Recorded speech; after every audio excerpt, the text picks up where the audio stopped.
For an easy start to a great day, choose a Dixon battery.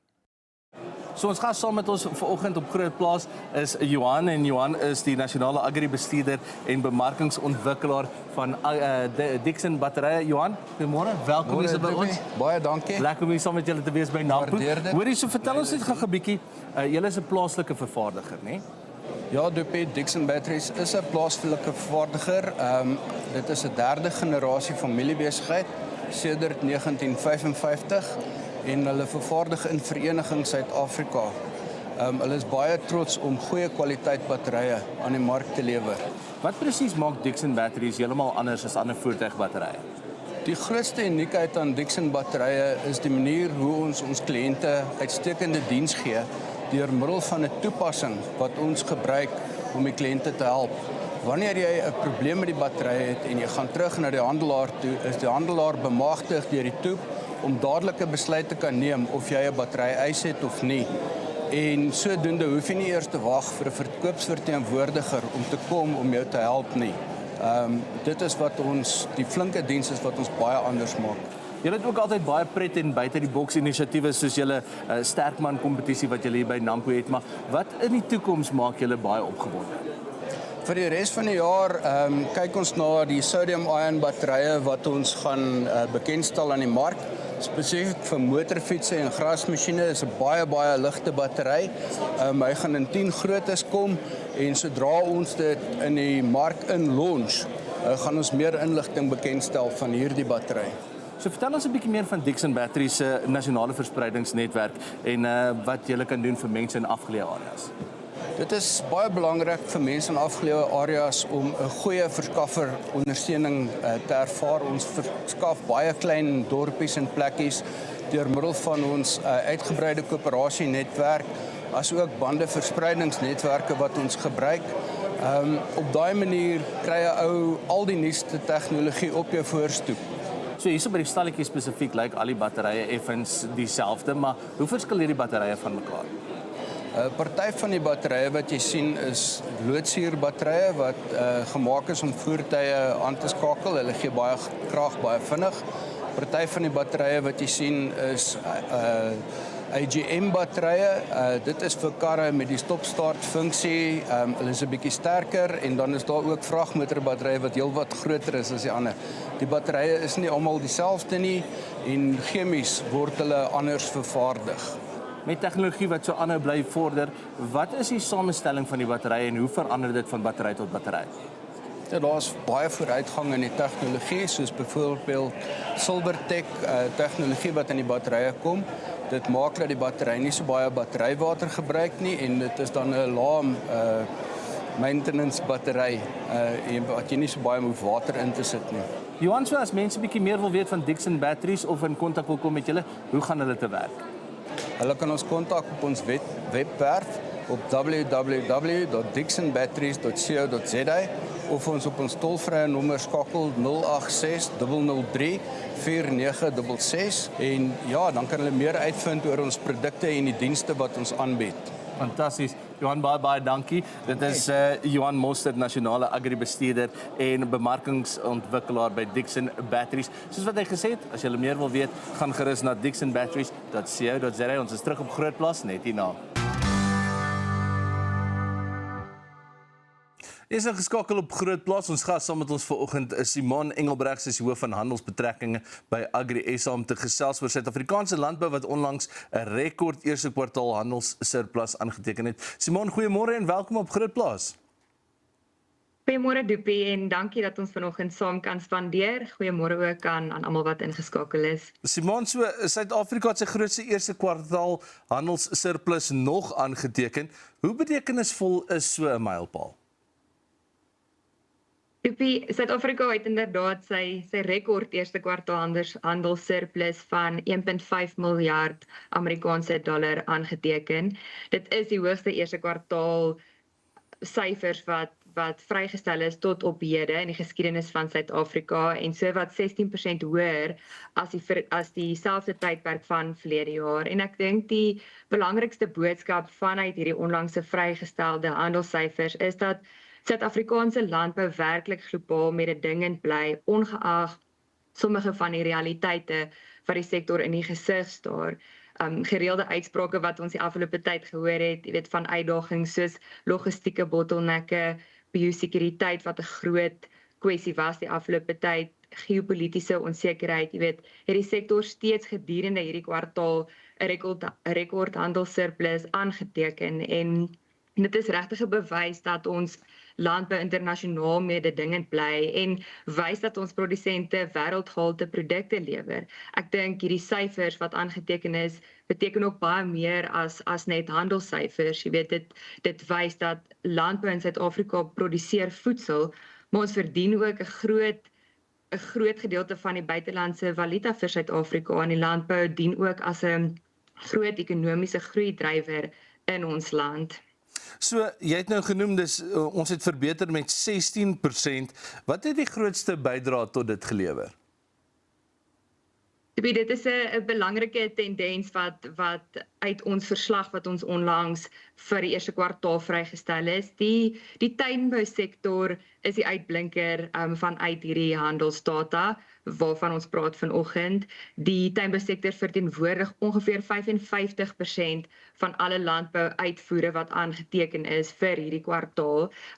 Die sektor het met 9,3% omtrent gegroei en sowat 1,8 miljard Amerikaanse dollar se uitvoere gelewer. So produkte soos sitrus, druiwe, appels, pere, steenvrugte, wyn het baie goed presteer en wat baie interessant is dat die tuinbousektor se handelssurplus alleen groter is as die totale handelssurplus vir landbou wat aangeteken is.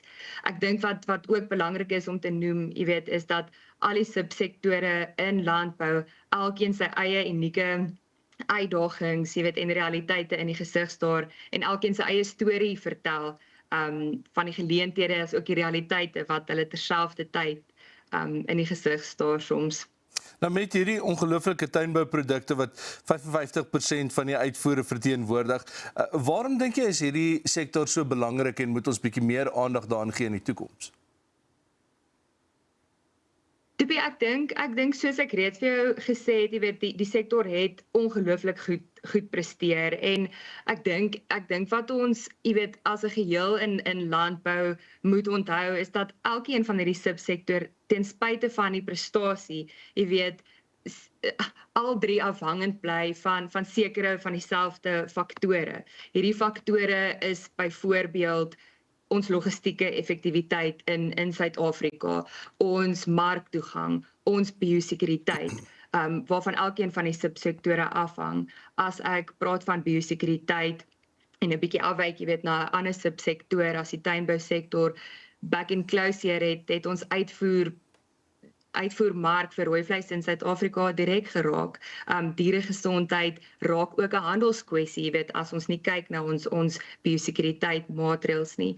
As ek praat van marktoegang, jy weet, wat die tuinbousektor sowel as die ander subsektore raak, jy weet, markte kan nooit as vanselfsprekend aanvaar word nie. Ons bestaande markte moet beskerm word, nuwe markte moet voortdurend ontwikkel word en hier speel die diplomatieke diens en jy weet verhoudinge baie kritiese rolle met betrekking tot marktoegang. As ek praat van Nee, jy kan aangaan, jy's welkom.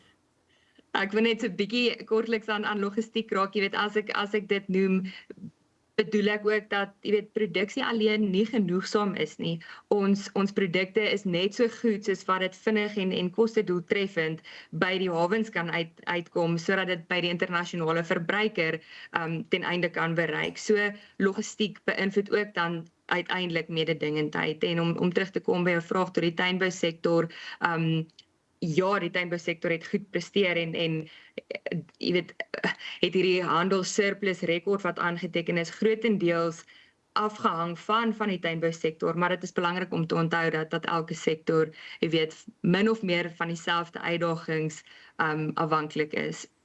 So ek weet hierdie rekord is ook hoofsaaklik aan laer invoerkoste te danke. Is dit iets wat ons kan sien dat dit langtermyn volhoubaar sal wees?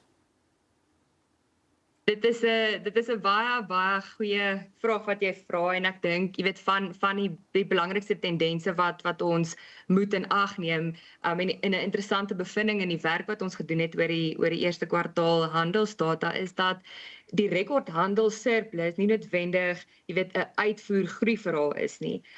Jy weet wanneer mens opskrifte lees van 'n rekordhandelssurplus dan neem mens aan dat jy weet gewoonlik moes uitvoere sterker gegroei het en dit die rede is en volgens ons ontledings by Agri SA het uitvoere eintlik redelik stabiel gebly op ongeveer 3 miljard Amerikaanse dollar terwyl invoere met ongeveer 10% afgeneem het en die rekordhandelssurplus is dus hoofsaaklik deur hierdie laer invoere gedryf. So dit beteken nie dat die sektor swak presteer nie. Inteendeel, wat ek sê is wel net dat die volgende fase van groei nie outomaties gaan gebeur nie en as ons die handelssurplus wil verder uitbrei, is sterker uitvoergroei baie belangrik en hierdie plaas dan weer eens die kollig op die faktore wat ek vroeër genoem het, wat hy as jy weet die vermindering van handelsversperrings. So alhoewel ons nou hierdie rekordsyfers gesien het uitvoere na die FSA met byna 40% gedaal. Is dit iets wat kommerwekkend is en waaroor ons moet stres? Ek dink Toepie, wat belangrik is vir ons om altyd te onthou en ek het dit ook vroeër genoem, jy weet, is dat markte nie vanselfsprekend is nie en daarom moet ons dit wat ons het redelik goed beskerm en terselfdertyd nuwe markte of potensiële nuwe markte, jy weet, ontgin. En ek dink, jy weet, jou sprake van die FSA, natuurlik, wanneer ons 'n mark verloor of handel afneem, voel ons dit, en ek dink, indien enigiets, jy weet, is dit vir ons net 'n herinnering van wat ons moet beskerm, maar ook ons oop die horison hou om te diversifiseer en sodoende ons risiko te verminder. Simon, ons het so vinnige 30 sekondes. Wat dink jy is die sleutel tot verdere groei in Suid-Afrikaanse landbouuitvoere? Ek dink 'n goeie boodskap is, jy weet, die aanpasbaarheid en energie van Suid-Afrikaanse produsente en landbouorganisasies.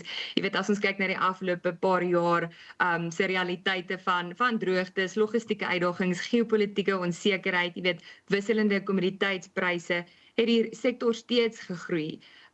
Wat ek laastens sal noem is dat die volgende fase van sukses wel gaan afhang van hoe goed ons logistieke effektiwiteit kan bestuur, ons biosekuriteit kan bestuur en ons marktoegang ook kan oppas, sowel as diversifiseer.